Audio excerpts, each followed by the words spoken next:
Hey, Jules. So I want to ask you something. I need you to be honest, not just with me, but with yourself too when you answer this. When was the last time you let your mind just wander? Like no brainstorming, no planning, not a mental run through your to-do list while pretending to be relaxing. Y'all know how we do. But I mean just wander. Nowhere to go, no destination, no deadlines, no points. Just relax and wonder. And if you're struggling to remember this, then this is the episode for you. Welcome back to Still Waters, the podcast for the woman who's tired of being a strong one and ready to remember that rest is sacred. I'm Dr. MaKesha Harris Lee.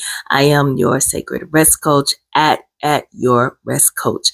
And so we're going to continue our series. We're on the four types of rest that I've identified specifically for Black women. And so building on the foundation of Dr. Saundra Dalton-Smith, she has 7 types. And so we're just going deeper. We're going deeper into what it is that we need. So last episode, we talked about the lay down, right? And that was setting down the weight of having to represent, to educate, to defend, and survive these systems that were not designed for us. So today we're going to go into the second type, and I call it still mind. So the still mind is the right to let your mind go somewhere that's unproductive, to think thoughts that lead to nowhere, and to daydream without feeling guilty. To imagine without the deadline. And so for Black women who've been trained, and I do mean we've been trained to make every single moment count. Still waters is a practice of letting your mind simply wander without meaning something is wrong with you. Because here's what we've been taught. Idle hands are the devil's workshop. If you got time to lean, you got time to clean. Every moment is an opportunity, and you can rest when you're dead. And so we've become the woman who we can't sit down, right? We fill every moment with a task, and we feel guilty, like genuine anxiety when we're not being productive. And we're the ones who check our phones the second our minds just start to drift, because drifting feels dangerous. But here's what the research actually tells us. Daydreaming. This is what neuroscientists call the default mode network activating. It is not a waste of your brain. It is when your brain consolidates memory, it processes your emotions, and it solves problems it couldn't touch while you were busy being productive. It makes meaning out of our experience. When you're wandering, your mind is not broken. It is working, right? It ain't working on that to-do list. But I'm going to tell you about my room, right? So let's start there. This is a hammock, right? This is the room where I sit and do my prayers, my thank yous. My singing bowls are back here behind me, the ones that I'm using in my sessions where I'm helping not only myself, but other women to also exhale. And so this room was built for a still mind. It was built for when I'm ready to wonder and to daydream and thoughts that go nowhere.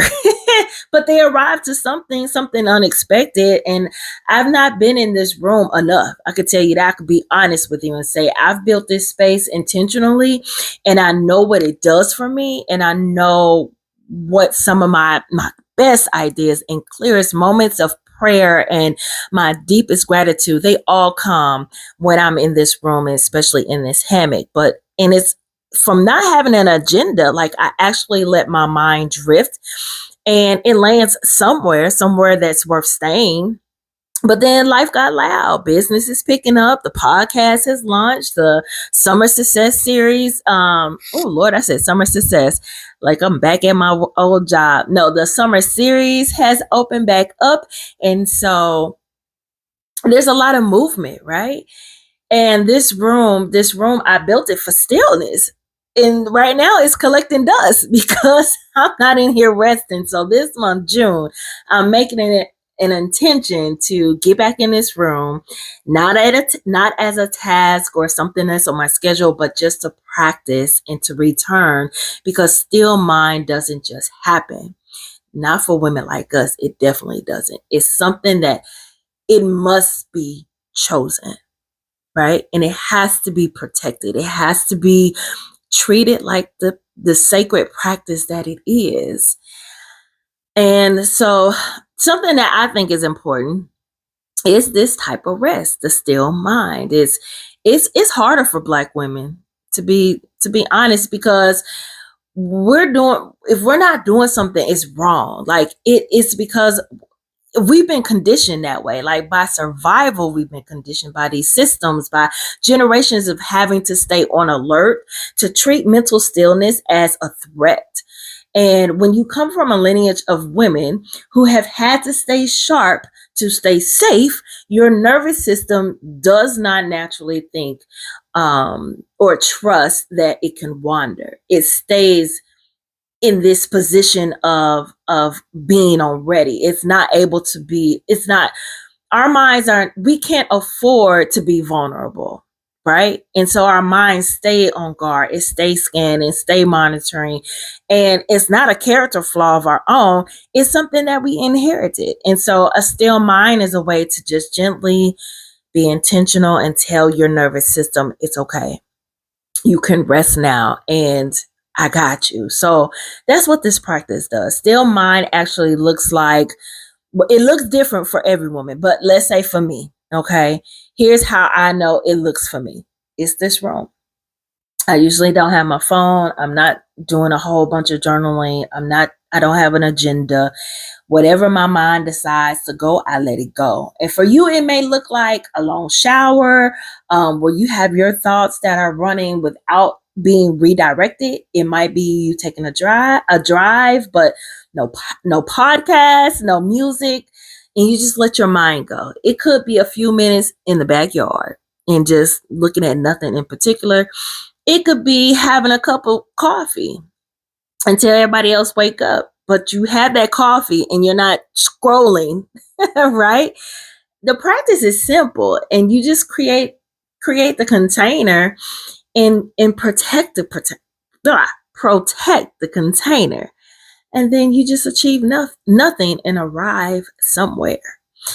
You are giving the mind the permission that you would give a child who's out playing. Like, just go play and then come back when it's time to eat, or before the streetlights come on, right? So before I close, there are a couple things I do want to announce. Next week, I'm headed back to Maryville University, my alma mater, to talk to a few doctoral students. These are students who are in the higher education administration program. This is the same program that I graduated from. And so we're going to talk about the 7 types of rest as it relates to being a higher ed professional. And so I always say rest does not stop at the front door. It belongs in every room that you walk into, including the ones that are training you to forget it. And yes, I said it. On Sunday, June 14th, I'm doing a sound bath for the members of the Collinsville Recreation Center. If you are in the Midwest area, the Metro East area, and want to experience rest and how it actually feels in your body, come on out.